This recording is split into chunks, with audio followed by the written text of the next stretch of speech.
Welcome to our ring ceremony. We are very pleased to have families here and our junior class and our orchestra and singers. This event was something that grew out of my watching a number of students come into the main office and pick up their rings. And I thought, all these students are coming to get a ring, and they seem to enjoy the ring, and a lot of people wear the MBA ring in MBA. Maybe I ought to do something a little bit more with this. And I was speaking to one of our speakers earlier, and he reminded me that this probably started a year earlier than I had remembered. I thought we started in 96, but I think we actually started in 95 when we went over to the old dining hall and had some donuts and simply gave the students the rings. And now it has grown to an event here in the theater. Will asked me why we were in the theater, and I said, I'll tell everybody in a moment. And I said, the issue is that we simply have outgrown the old dining hall, and with families and orchestra, and to talk about the growth. This morning, for example, you'll hear some music arranged by an alumnus, Alex Martin. So the ceremony and pageantry is something now 19 years old and something that's very meaningful. I think probably I got this idea partially because in 95, in the fall, I was in Texas, in Houston, in one of those large office buildings downtown for an alumni gathering. We were on the 40th floor, and in the middle of the event, this older woman walked in. She looked to be in her late 80s to me, and she came up to me and she said, I had just gotten the MBA magazine, and I read something you had written, and my husband died a few months ago, and I wanted to come tonight, and I wanted to give you his ring, which I have on today. It's class of 1924.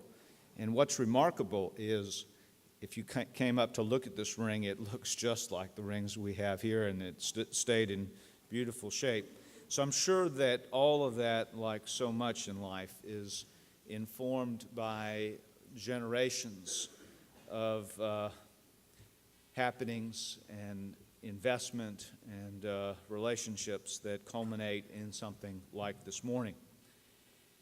We've also asked some of you to participate, so in a few minutes when we give the rings out to the students, we would be glad for fathers or uncles or siblings who graduated from MBA to come down and simply get in the lineup, and it'll be obvious in just a few minutes, or we'll help you over to my right, and feel free to give the junior whom you're related to his ring.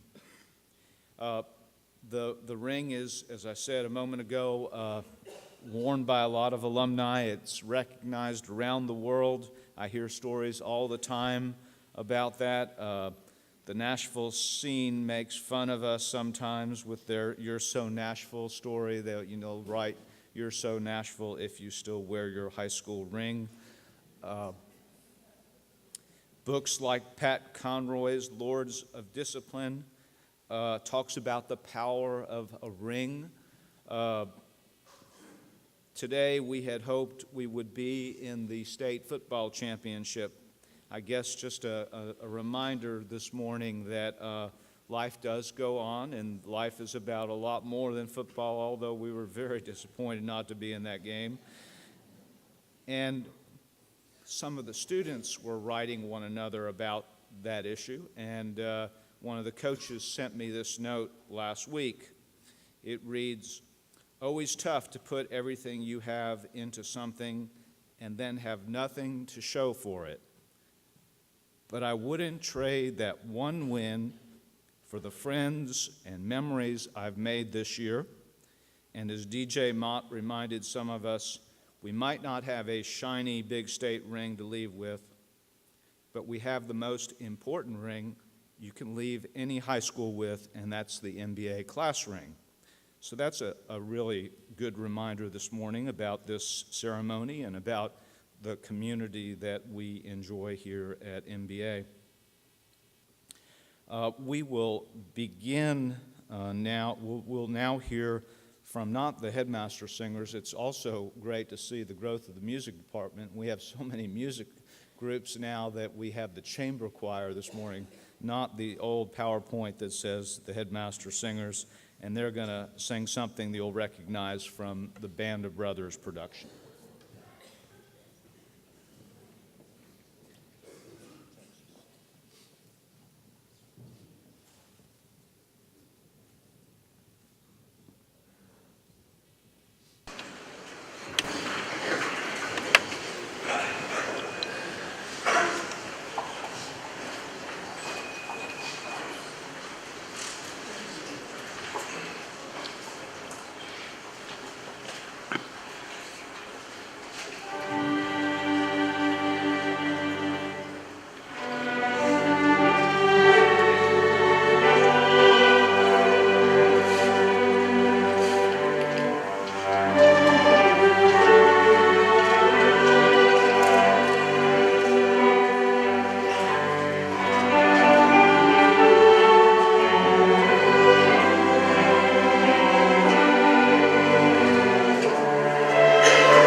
Thank you, Mr. Smith, and thanks to the chamber choir. We have had a senior make some opening comments each year, and I'm very pleased to have Ridley Wills, class of 2014, address you.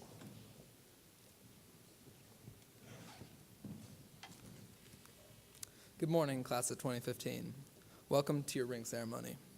A few weeks ago, Mr. Joy called me into his office and gave me the honor of speaking to you today.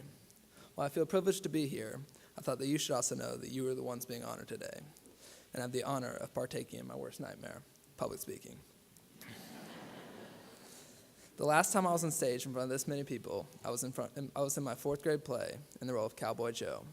I'm not sure if you all remember it, but it did not go so well. So as you can imagine, I'm petrified. Many people think of MBA as an all-boys, preppy private school on the hill that is more than a century old and a little too invested in the idea of tradition. They see a school that has found a way to be a powerhouse in sports and academics by following the ideal of gentleman, scholar, athlete. Usually that stereotype is just about as much as people care to know about MBA. For those of us who are fortunate enough to attend MBA, however, we see it differently. We see how 100 or so boys from different backgrounds come together to form a class each and every year. Starting in 7th grade, and for a smaller few in 9th grade, the boys are fully immersed in MBA life, taking exams, getting demerits, finding their ways in and out of classrooms, and making new friends, not necessarily in that order. Over the next few years, we were able to see that young group of bright-eyed and fearful boys transform into athletes, scholars, and yes, even gentlemen. If you were like my class, it was around 8th grade year when the barriers dissolved among groups of friends from former schools, athletic teams, etc. By now, I hope you have come together to support each other as the class of 2015. Whatever happens, you have each other's backs. Respect one another regardless of interest and see the meaning behind the word brotherhood. Some of you excel in sports, some in academics, some in areas like art, debate, robotics, and for some, all the above. Whatever the case, you have MBA in common. Although you will hopefully be leaving the Hill in a year and a half, you will have made friends who will stand beside you throughout your life. While you might not always be overjoyed to arrive at MBA at 7:30 each morning, I hope that you do realize that your time at this place is coming to an end. So make the most of it, and recognize and be thankful for the opportunity to be a part of such a great community, your community. Now for the ring. For generations before you, this ring has been given out to the best and brightest minds in Nashville. The ring symbolizes everything that you have been through on the Hill. The ring holds all of your long nights spent studying, sweat-filled practices, and shirt tails tucked in. When you are wearing a ring, I hope that you realize that you're not simply being given a ring with a waffle in it, but you're also being welcomed to a brotherhood that is 147 years strong. When wearing your ring, you will be recognized and respected for the years of hard work you are putting in now and the values that you represent. For me, the ring symbolizes something that I never thought I would achieve. Since preschool, I've struggled with issues due to dyslexia. I was never the kid for whom subjects came easily.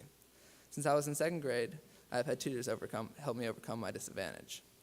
I would always be the first one to arrive at school and the last one to leave.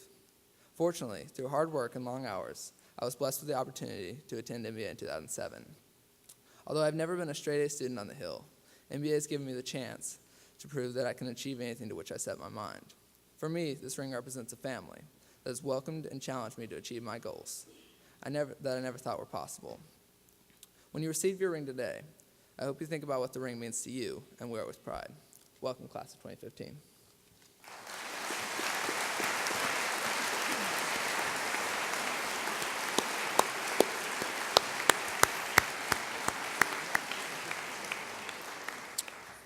Thank you, Ridley. I'm proud of your journey and appreciate your speaking this morning. I also have asked an alumnus to speak at this event. I got to know Will fairly well when he first came to MBA, and then I was fortunate to teach him in English.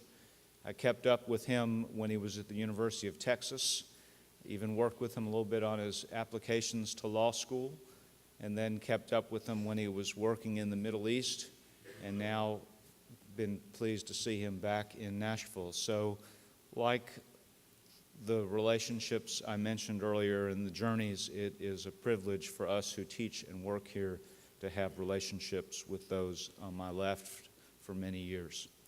So please join me in welcoming Will Alexander.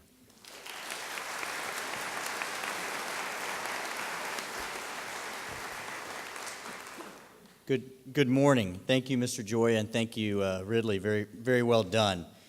It's great to be with all of you today on this important day as you build your jewelry collection. MBA's meant a lot to me since I was in your shoes 17 years ago, and it's a real privilege to be here this morning. Last year, a few months before my son was born, my wife and I traveled to Guatemala on what's called a baby moon. And a baby moon is the last vacation a couple takes before their first kid is born. Getting around Guatemala involves lots of car trips, and when I wasn't hanging on for dear life as we were passing buses belching black smoke on hairpin turns, I listened to a podcast, and it was about commencement speeches from the spring before. Maria Shriver talked about pressing your own pause button. Mike Bloomberg talked about freedom and technology coming together. Colin Powell spoke about the importance of compromise. And I listened to all these people dispense advice to the class of 2012. I thought a little bit to myself and said, what could I ever achieve during my career to have someone ask me to give students advice about their future? And I thought long and hard and thought, there's no conceivable way I would ever be asked to do something like that. So when Mr. Joya called and said, hey, I'd really like you to speak to the ring ceremony group, it was my surprise, to say that was an understatement. I wasn't your traditional MBA student when I arrived on campus as a sophomore in 1995. I didn't know a single person in my grade, and there was only one other new student. The formality of MBA really confused me. I was coming from USN, and before that I was at a school in Washington, D.C., where we addressed our teachers by their first names. I remember all the questions that I had, and it was, what is a microbe? Why does everyone here wear hiking boots? Is this part of the dress code? And did I really just see the strength coach crush a mole with a 40-pound barbell? And that's a true thing. That was happening my first week. By looking at me, you'd probably be surprised to learn that football was one of the reasons I wanted to come to MBA. My career didn't turn out quite as planned, and when I retired from the game after my junior year, my career stats were 0 catches and 2 punt returns, including one that ended in a fumble. You hear a lot about serial entrepreneurs say you want to fail quickly and move on to the next thing, and I found that was applicable to high school sports too. I went on to join the track team, and when I anchored the state relay championship team in the 4x800 meter relay, that was one of my favorite moments of being here at MBA. Like my athletic career, my academic career also got off to a bit of a rocky start. Dr. Springer worked diligently to tutor me in Spanish in the months leading up to school starting. It didn't make much of an impact. I got a 40 on my first test, and geometry wasn't too good either sophomore year. But I had a lot of great, patient teachers who were very dedicated to what they're doing, and they still believed in me. But they might not admit it. I'm sure they were surprised when they saw I was on the headmaster's list my senior year. After graduation, I attended the University of Texas.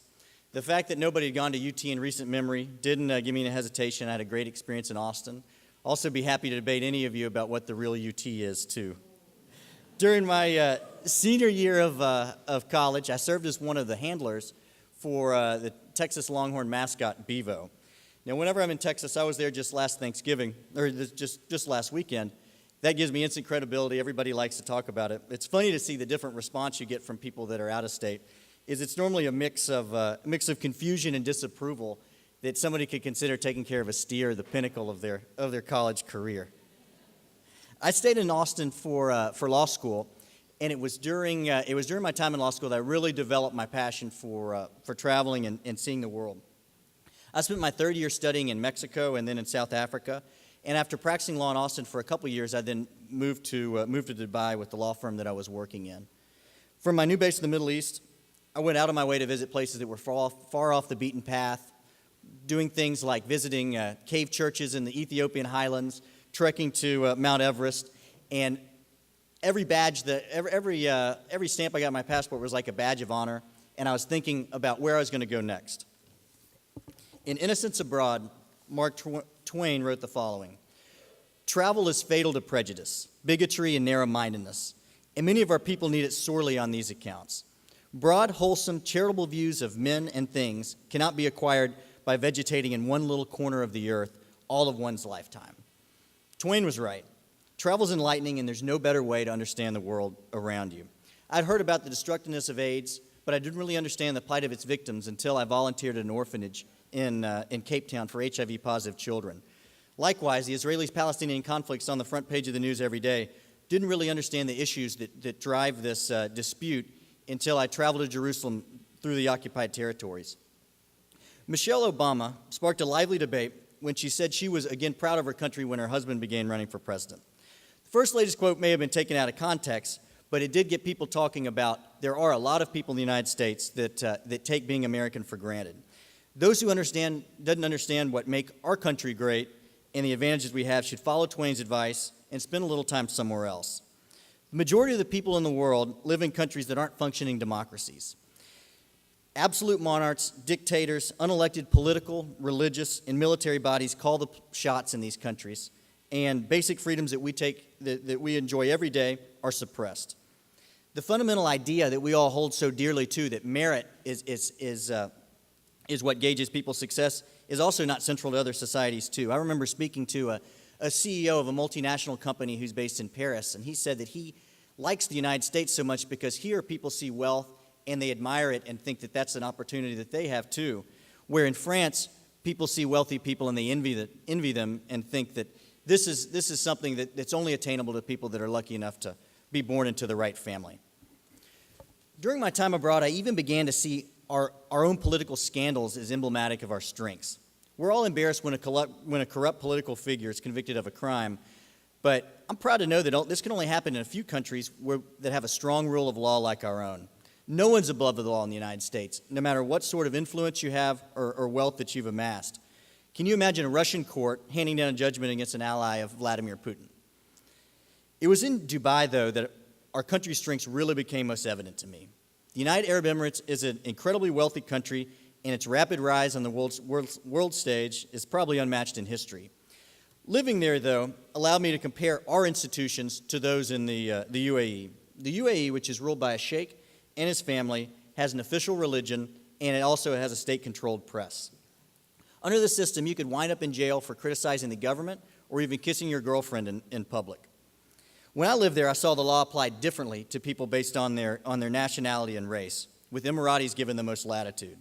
In the most egregious example, a member of the royal family was even caught on video torturing a person and ended up walking free after a trial. The comment that I heard time and time again in Dubai was, "Why are you here when you could be in America?" Despite its flaws, there's no question that Dubai is an incredible place. It offers everyone from Indian construction workers to stewardesses from Moldova an opportunity to earn a living in a secure environment that would be completely impossible in their home countries. This chance at social mobility has literally raised the families all over the world out of a cycle of poverty that we couldn't even imagine. However, Dubai is not the United States, and almost everybody living there and making a living in that country would come here if they had the chance. Cynics who say the American dream is dead need to get out and see the rest of the world. So the question is, what makes the United States the country that it is? It's not our laws, but our institutions and the leaders that uphold them. Almost every country, including Iran, has a constitution that guarantees freedom of speech and prohibits corruption. Most countries, however, don't have a 225-year history of presidents peacefully turning over power to the people that elect them, and also judges that pay no attention to political pressure and follow the letter of the law. When I moved back to Nashville 3 years ago, I joined the state of Tennessee.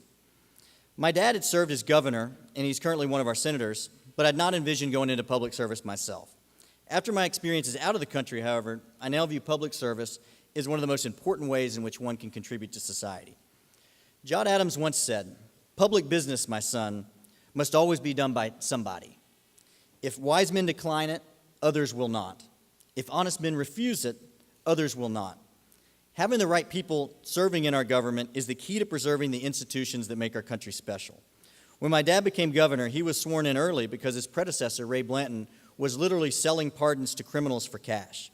This abuse of power reinforced the worst stereotypes people around the country had about the state of Tennessee and set us back for years. An unfortunate fact is there's no guarantee that people like Ray Blanton aren't vying for office today and won't in the future. Those who wield political power in the wrong way can inflict tremendous harm, and it's critical that we have the best and the brightest represent us because the stakes are so high. You all will take different paths when you turn your rings around and graduate. Some of you will stay close to home. Some may leave Nashville and never look back. Every one of you, however, will have the opportunity to make a material contribution to society because of the tools that MBA has given you. I ask that you consider serving in the public sector at some point in your career to help make sure your country remains a special place that it is. Thank you.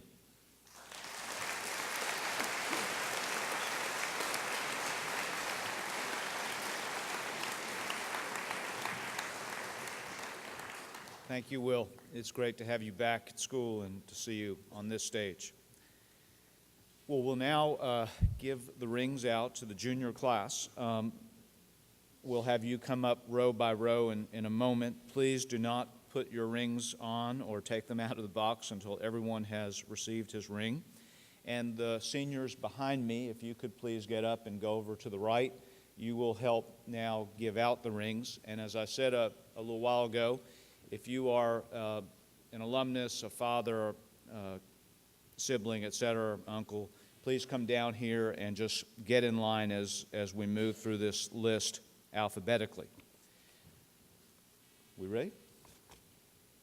Our orchestra is going to perform for us, and also turned out to be a nice development of this ceremony in that we incorporated that idea into commencement last year with some music as we gave out the diplomas. So would the juniors please rise now and come over? As I call your name, just walk toward the table where the rings are. Donnie Abel. Gage Anderson. Clay Andreen. Parks Ball.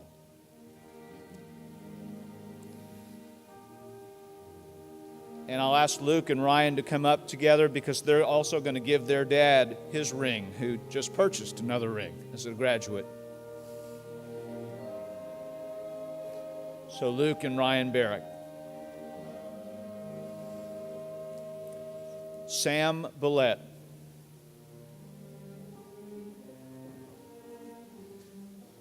David Bright.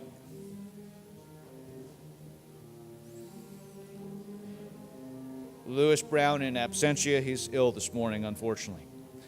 Anderson Brew. Excuse me just a minute. Yes. Can I ask David Bright to come back here? Oh, of course. I have a special ring. Absolutely. To give him, Sure. 1960. David, you've got a special ring to be given, so if you please come up. This is my 1960. This is 1960 ring. Thank you.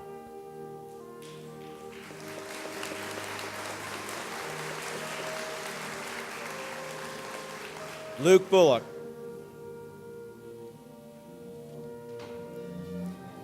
Sam Carey, who also is going to give his dad a ring.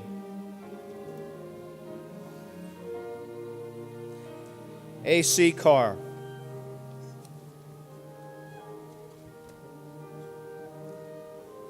Clay Cavallo.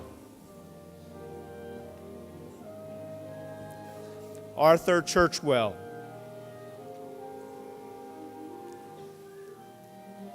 Joseph Coakley.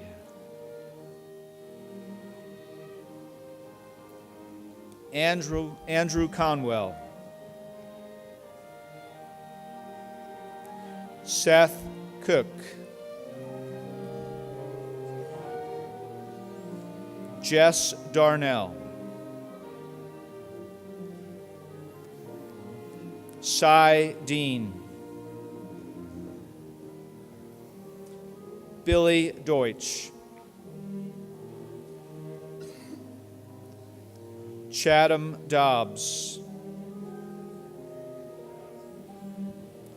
Joseph Downey.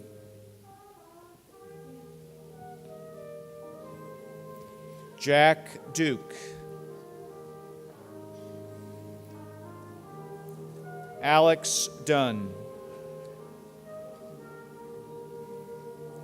Christopher Estes. Cole Uverard.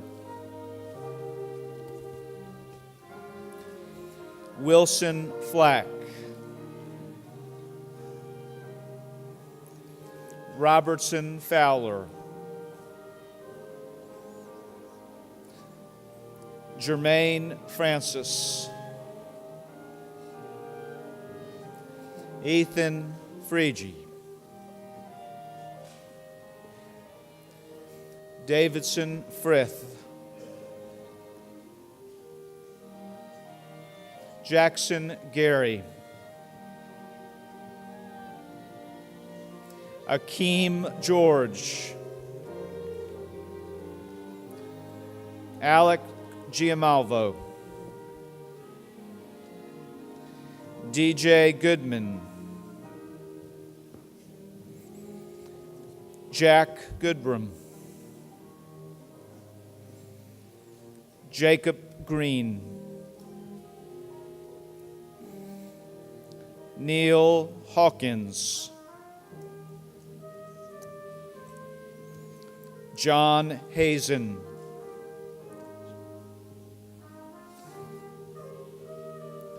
Nicholas Hyam.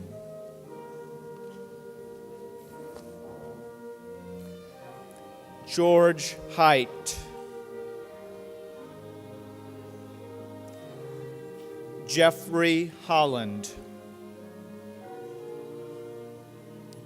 Jackson Hughes.